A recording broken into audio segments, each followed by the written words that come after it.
Estos son los titulares que son noticia en el mundo y en Colombia, en la hora de la verdad.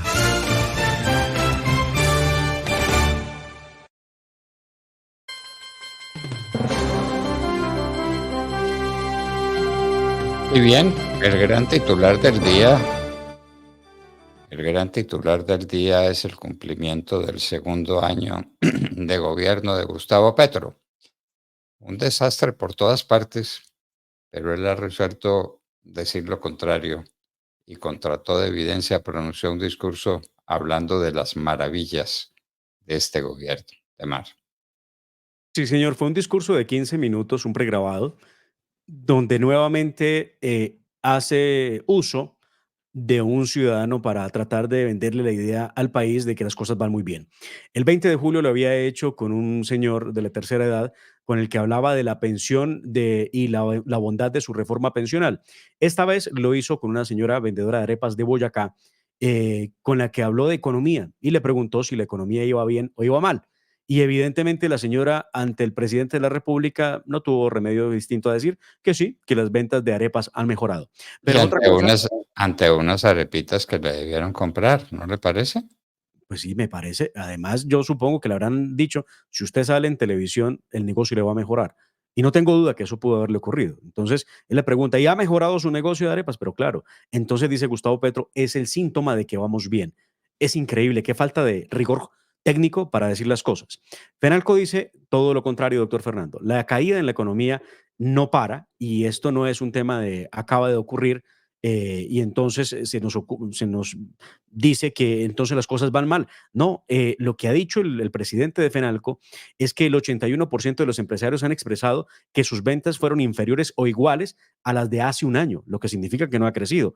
Pero además son 17 meses en caída que tiene el sector comercio en Colombia, lo dice Fenalco en su publicación de Bitácora Económica. Es parte de lo que dijo ayer Gustavo Petro y no reconoce en Claro, esa. pero esto no es la autoridad de la señora que vende arepas con el director de Fenalco, es que el director de Fenalco se basa en las cifras oficiales que da el gobierno nacional a través de sus mecanismos especiales.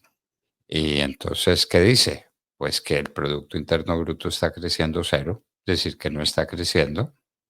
Entonces, si tenemos un Producto Interno Bruto de cero, con el crecimiento de la población, el crecimiento vegetativo y con la llegada de millones de venezolanos, claro que hay que contar la salida de más de 1 millón de colombianos que se fueron para no volver, pero el resultado final es que ha crecido la población. Producto Interno Bruto en cero para una población mayor es hambre, es pobreza. El empleo no sube, al contrario, cayó un 1%, que es una barbaridad en términos de personas que perdieron su empleo. El empleo informal está que bate todos los récords, de eso no habla. La inversión extranjera cayó y cayó dramáticamente. No hay La construcción está cayendo. las exportaciones en Colombia se vinieron al piso, de eso no habla Gustavo Petro, no tenemos exportaciones, estamos medio viviendo de las remesas que hacen los colombianos desde el exterior, que en gran parte son lavado de activos. Es el dinerito.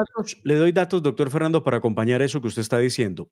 PIB en el primer trimestre del año del 0,7%. Desempleo del 10,3%. Inflación del 7,8%. Licencias de construcción caída del menos 24,7%. Una Desde que locura, llegó el presidente. una locura. Uno de los sectores que más empleo genera en Colombia En la está construcción, ahí. en cualquier parte, la construcción es un elemento definitivo para medir la situación de una economía, sin preguntarle a la señora de las arepas. Así es. ¿Qué más de Exportaciones cayeron un 5%. cómo le parece? Mm, Comercio, ventas reales menos 1,7%. Comercio personal ocupado menos 0,7%. Esas son las cifras de las que no habló el presidente Gustavo Petro el día de ayer, porque además, doctor Fernando, en esa intervención de 15 minutos que hizo a las 7 de la noche, un dato curioso. Ayer los medios de comunicación estábamos pendientes con Casa de Nariño para que el sistema de prensa nos indicara a qué hora sería la locución para asimismo organizar el material que tenemos que publicar en las redes sociales, en el caso de la hora de la verdad, y en el caso de los noticieros y programas de radio que están en vivo, pues obviamente organizar su emisión. Pues resulta que no, dijeron que no, que el presidente había destinado, que lo diría minutos antes, y así fue. Faltando un par de minutos, él dijo que haría locución a las 7 de la noche. Se dijo que a las 6, se dijo que a las 7, se dijo que a las 8. Además, porque la tarde estuvo permeada, doctor Fernando, por un cuento que no fue tan cuento, que fue una realidad que molestó mucho otra vez a los militares que estaban esperando que Gustavo Petro llegara al puente de Boyacá para celebrar el 20 de julio, que se celebra pues, Perdón, el 7 de perdón, el agosto. 7 de agosto, el 7 de agosto que se celebra la batalla de Boyacá y se celebra también el Día del Ejército.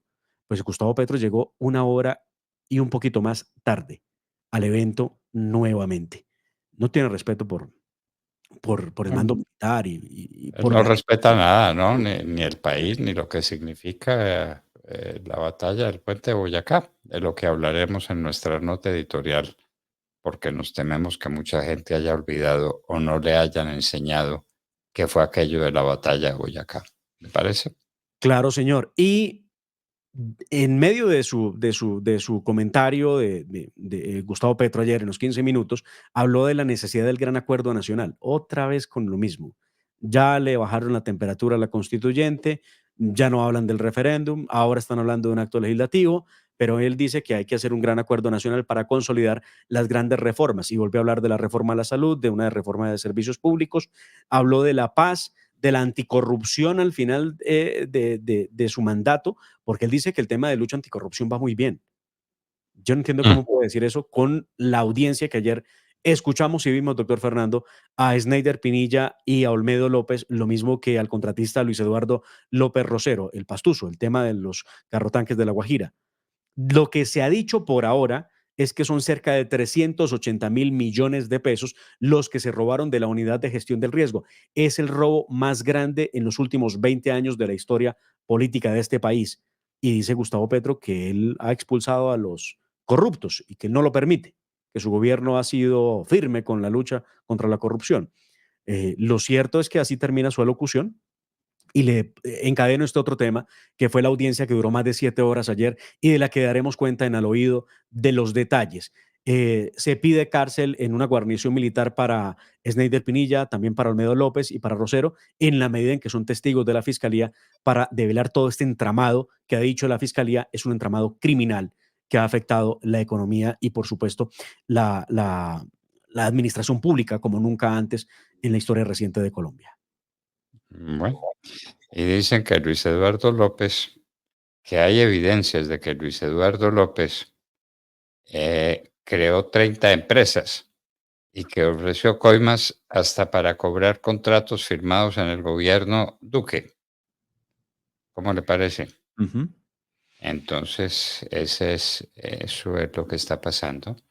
Y se va RCTV para París por cuenta de los colombianos y se va Petro a pasear a París por cuenta de los colombianos y se dilapida el dinero de los colombianos en conciertos en la Plaza de Bolívar para apoyar a una de las partes en el conflicto de Gaza.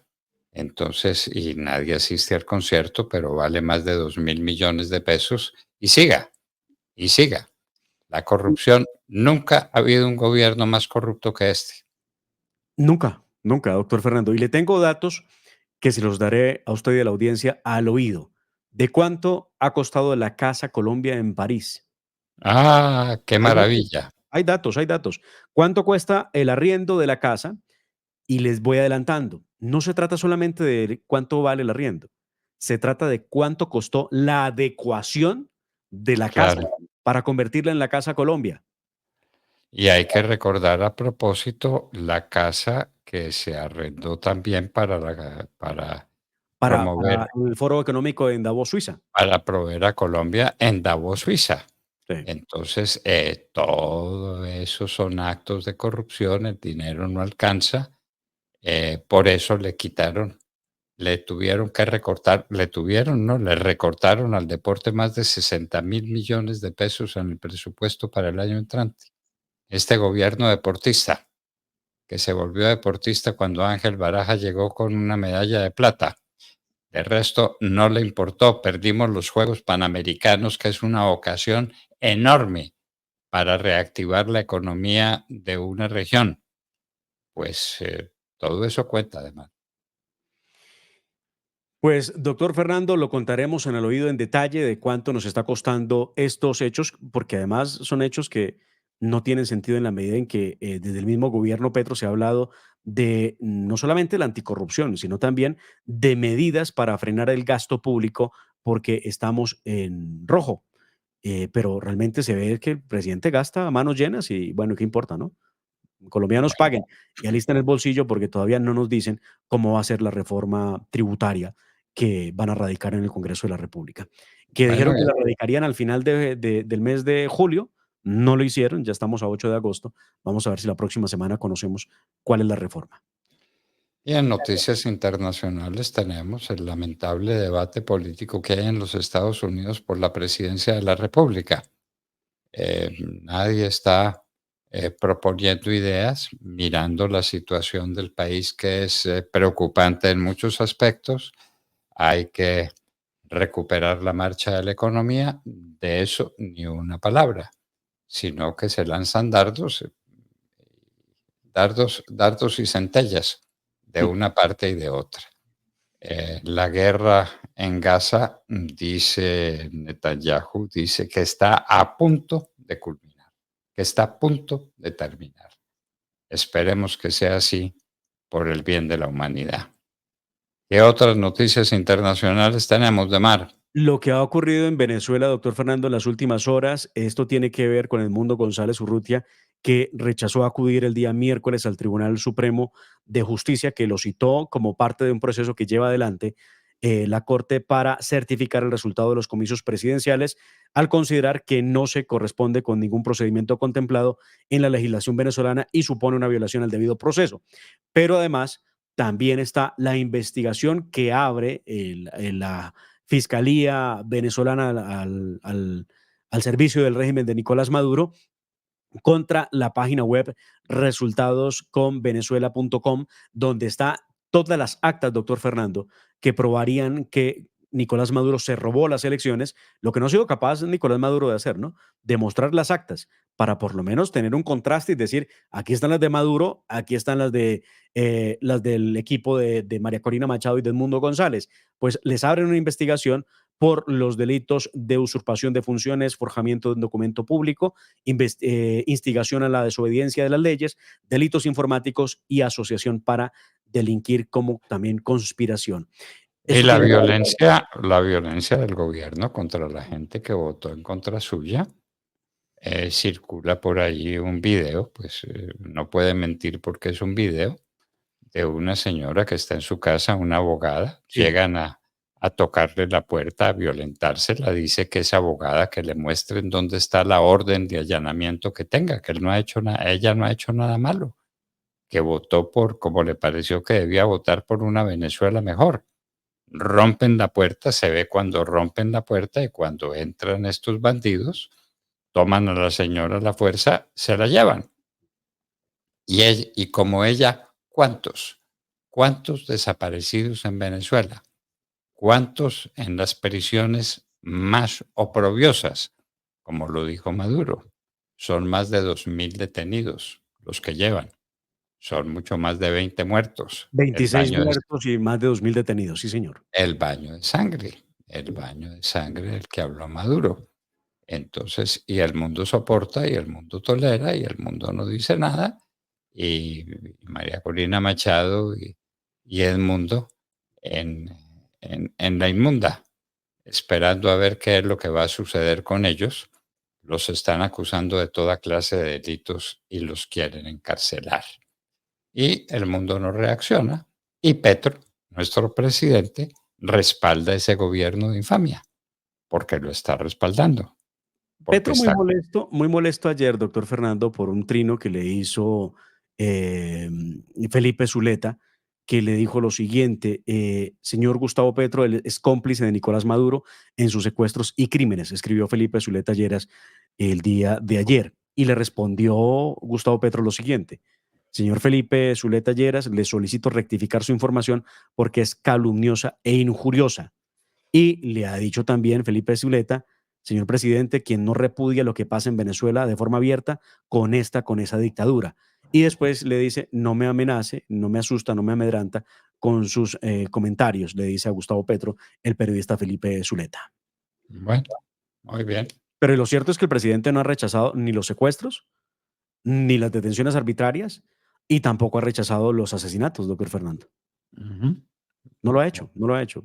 Gústele o no le guste al presidente que se lo digan o se lo recuerden, es la verdad, no lo ha hecho. Lo ha evitado a toda costa. Y también en el concierto internacional, doctor Fernando, algo raro ocurrió entre Lula, AMLO y Petro. La persona que ha tenido comunicación directa con Estados Unidos para todo este tema de Venezuela ha sido Luis Ignacio Lula da Silva. AMLO definitivamente no, y Gustavo Petro queda por fuera de la ecuación respecto de lo que se está hablando, porque, le insisto, como se lo había comentado el martes a usted y a la audiencia, se habla ya de crear una especie, y esa es la que no le gusta inclusive a Lula da Silva, no le gusta a Gabriel Boric, que insiste en que ahí no hay forma de decir que Nicolás Maduro ganó las elecciones. Lo dice Gabriel Boric. Y están alineados Lula, Boric y aparentemente Estados Unidos en la idea de qué es lo que debe pasar con Venezuela. Pero el otro grupillo, que es el de AMLO y el de Gustavo Petro con Maduro, hablan de la necesidad inclusive de plantearse unas nuevas elecciones, porque estas estuvieron permeadas por ataques cibernéticos que le endilgan a la oposición, o sea, a María Corina Machado y a Edmundo González Urrutia. Qué horror. Si volviera a haber elecciones, sería en el mes de diciembre para el 10 de enero asumir el nuevo presidente el poder en Venezuela. Ya está hablando de nuevas elecciones. Razón clara de que no tiene los resultados, de que no tiene las actas, de que no tiene la prueba de que haya sido elegido y quiere unas elecciones nuevas para ejercer más violencia, para ejercer más fuerza en contra del pueblo venezolano, para robarse mejor las elecciones. Entonces, la gente y María Corina Machado dice como que elecciones nuevas, ¿no? Las elecciones ya se cumplieron y ya las ganamos y nos tienen que entregar el poder. Bueno, eso es lo que está sucediendo, Demar. Vamos, que tenemos nuestra nota editorial sobre el 7 de agosto. ¿Quién lo creyera? Pero hay que hacerlo. 6:24 minutos. Vamos a la nota editorial. www.lahoradelaverdad.com.co. Escúchenos desde cualquier parte del mundo a través de nuestra página de internet. Opinión, deportes, cultura y entrevistas. Visítenos y participe. www.lahoradelaverdad.com.co. Pase la voz.